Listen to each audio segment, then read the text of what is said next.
welcome to another episode of LT Outdoors. Today I got to be kind of quiet. We're out in the deer woods, and I just wanted to show you real quick. Two of the main things you want to look for when you're scouting for deer in the fall is scrapes and rubs. And in this little short episode here, I'm just going to show you what each of these look like. Now behind me, I've got a nice little rub, and this is actually what you call a rub line. And I'm just going to show you, I'll stop the camera here and show you exactly what I mean by that.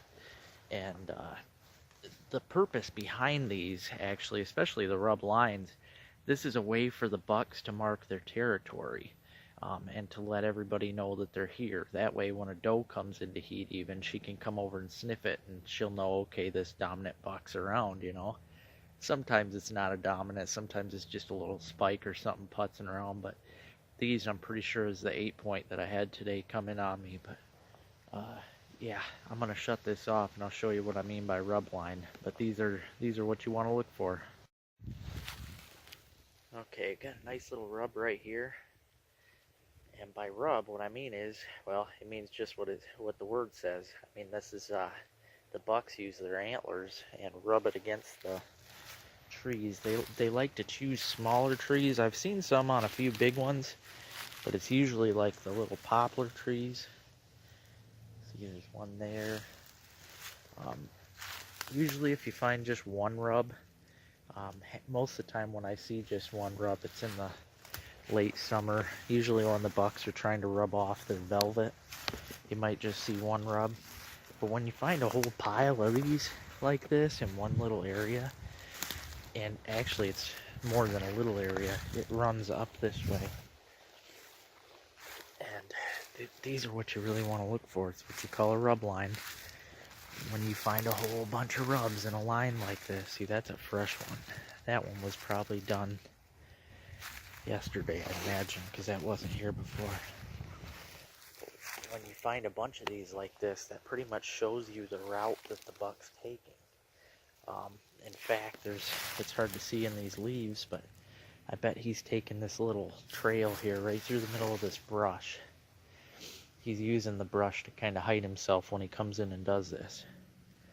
But yeah, this is a rub line, and I don't want to get too far down in there because I don't want to spook anything if they might be hanging out in there. But yeah, there's probably more the further I go. But as you can see, these are just little, 2-3 inch round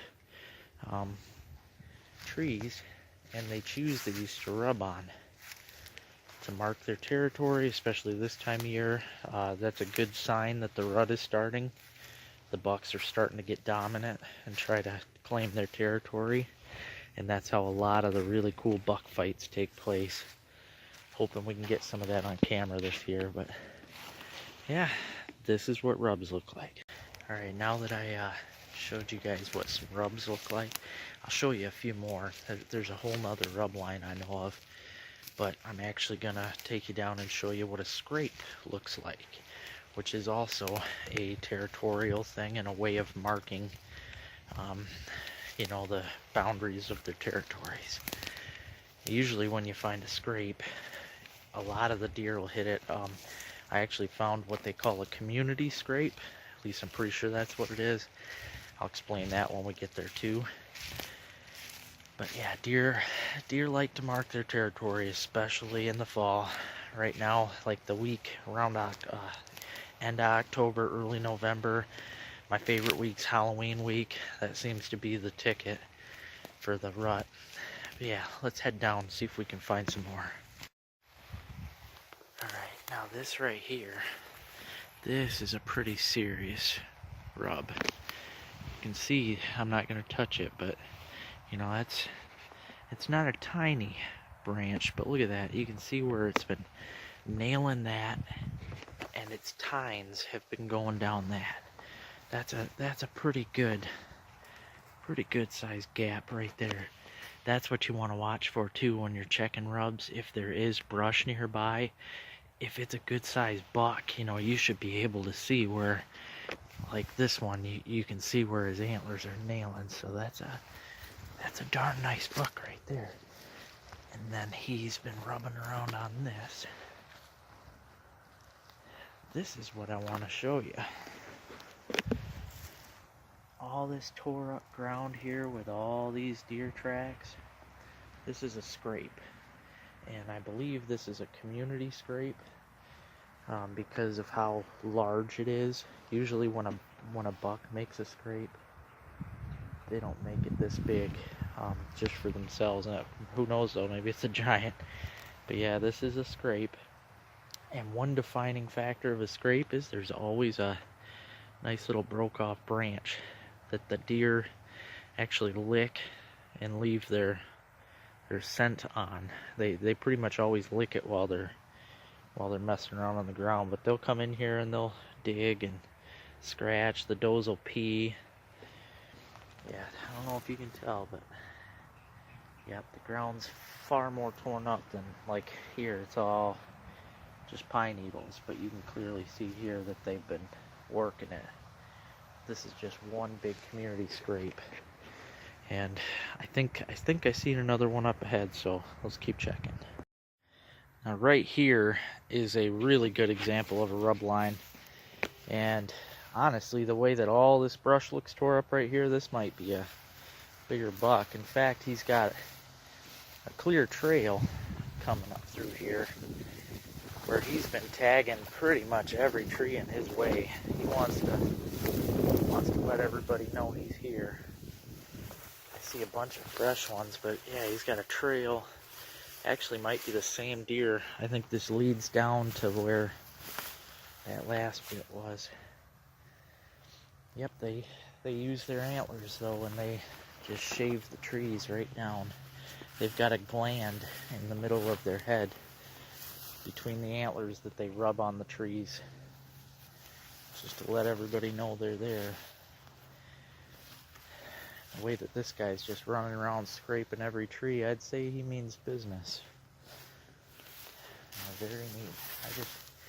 I get excited. It's just really neat to see this kind of stuff. And it's out there, especially this time of year. You get out in the fall, do a little walking around in the woods, and I guarantee you're going to find these, especially along fence lines. I noticed are good. Boy, oh boy, he's making gouges in that tree. Yeah, I'm going to guess that's a good buck. He's tearing right into that. Almost looks like he's got a little bit of a scrape going right here. I don't see the limb that he'd be licking on. I don't see any broken limbs. Maybe he broke it off too though. But yeah, he just wanders up through here and tears everything up in his wake. Looks like his trail goes right through there. Yeah, I'm not going to walk it too much. I don't want to push him around, but just wanted to show you guys though what rubs and scrapes actually look like and what to look for. Hope I was able to help you guys out with some scouting information. Yeah, watching for those rubs and scrapes though, that's the ticket this time of year. If you want to know the route that your buck is traveling, or any buck is traveling, just look for those rubs and scrapes, and it'll be sure to be the sign you need. It'll show you where he's going, and you'll be able to get right on him. So yeah, stay tuned guys. I'm hoping to have a good bow hunt segment here before too long. Thanks for watching. Please subscribe.